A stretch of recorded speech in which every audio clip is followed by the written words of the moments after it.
Hi friends, ఈరోజు morning లెగ్గానే weather కూల్గా ఉంది. ఫుల్ రైన్ వస్తుందండి మా దగ్గర. సో ఏం టిఫిన్ చేద్దాము అని థింక్ చేస్తుంటే ఫ్రిడ్జ్లో చూడగానే సొరకాయ కనిపించిందండి.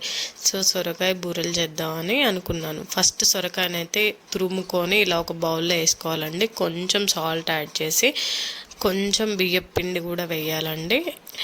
తర్వాత మనం ముందుగానే గ్రైండ్ చేసి పెట్టుకున్న పచ్చిమిర్చి కారం కూడా కలిపేసి 3 సాల్ట్, పచ్చిమిర్చి, కారము, బియ్యం పిండి బాగా కలిసేలా మంచిగా పిండిని కలుపుకోవాలండి. చిన్న చిన్న ఉండలు చేసుకొని, మరీ పెద్దగా చేయొద్దండి. చిన్న చిన్న ఉండలు చేసేసి ఒక పాలిథిన్ కవర్ తీసుకొని దాని మీద పల్చగా ఒత్తుకోవాలండి. పల్చగా ఒత్తుకుంటేనే మనకి సొరకాయ బూరెలు అనేవి మంచిగా పొంగుతాయి.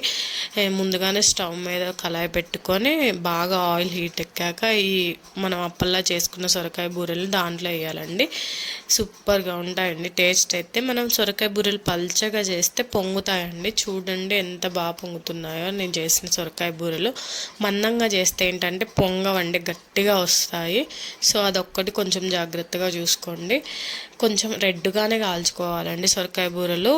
లైట్గా కాలిస్తే ఒకవేళ ఈవినింగ్కి మిగిలితే అంత టేస్ట్ ఉండవు అనమాట. రెడ్గా కాల్చుకుంటే అవి మిగిలిన ఈవినింగ్ తిన్నా సరే చాలా బాగుంటాయండి.